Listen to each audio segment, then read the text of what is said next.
L'une des conséquences de la pandémie, vous le savez, c'est le ralentissement de nombreux secteurs de l'économie et notamment l'automobile. Chaîne de production à l'arrêt pour cause de pénurie de semi-conducteurs, ces composants électroniques, on vous en a parlé. Mais on a désormais des chiffres et ils sont conséquents. Bonjour Aurélien Fleureau. Bonjour. 1 million de voitures en moins produites à travers le monde depuis le début de l'année. 1 million. Les conséquences de cette pénurie dans les usines se font de plus en plus lourdes. Oui, puisque ce qui n'était au début, il y a quelques semaines, qu'une suppression ponctuelle d'heures supplémentaires certains samedis est en train de se transformer en fermeture répétée de lignes de production. Par exemple, chez Renault, cette semaine, l'usine de Flins dans les Yvelines est à l'arrêt. En ce moment, c'est une semaine sur deux pour le site qui assemble la Zoé. Même chose à l'usine STA de Ruitz dans le Pas-de-Calais. Et des fermetures tous les vendredis de mai sont déjà quasiment actées. Du côté de Toyota à Onnin dans le Nord, l'impact est moindre malgré 3 jours de fermeture ce mois-ci.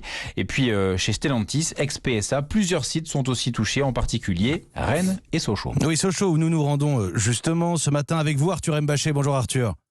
Bonjour. Dans la plus grande usine du groupe Stellantis, anciennement PSA, on le précise, on continue. Concrètement, cette pénurie de semi-conducteurs, ça a quelles conséquences sur place ?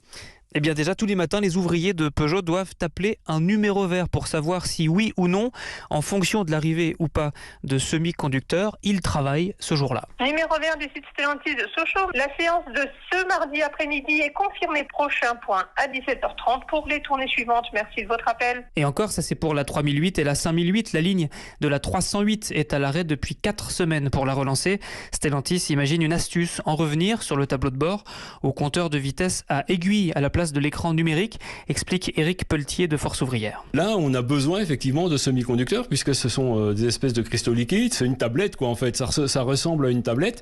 Dans les systèmes à aiguille, il n'y a pas besoin de semi-conducteurs. Sauf que ça peut pas se faire comme ça en claquant des doigts. Et il faut surtout retrouver quelqu'un qui refabrique. Le constructeur d'avant veuille bien refabriquer des compteurs à aiguille. L'intérêt, c'est effectivement de refaire des véhicules et surtout éviter aux salariés du site de Sochaux d'être en chômage quoi. En attendant, un quart des voitures normalement produites ici chaque jour ne sont pas fabriquées. Merci Arthur Mbaché. Je me retourne vers vous Aurélien Fleureau. Ces fermetures des lignes de production, est-ce qu'elles ont déjà aussi des conséquences pour les clients sur les délais de livraison des voitures ? Alors pas de pénurie dans les concessions à ce stade, mais en revanche il faut parfois être un peu plus patient, plusieurs semaines, surtout si l'on veut une option bien précise, puisque pour continuer à sortir des voitures, eh bien les constructeurs font des choix et doivent parfois aller au plus simple. Toutes les technologies ne sont pas réalisables en ce moment. On l'a compris, c'est parfois l'absence d'une puce minuscule qui peut bloquer toute une chaîne de production. Et ça va forcément durer, je veux dire, il n'y a pas de solution à court terme ? Alors la seule solution, c'est la montée en cadence des fournisseurs de puces, à commencer par le taïwanais TSMC qui a prévu d'investir 100 milliards de dollars sur 3 ans. Ils produisent déjà les 2/3 des composants électroniques dans le monde, mais cette accélération risque désormais d'être contrariée par une sécheresse historique dans le pays. C'est en effet une production qui a besoin d'énormément d'eau. Figurez-vous, plus de 150 000 tonnes par jour sur les 3 usines de TSMC.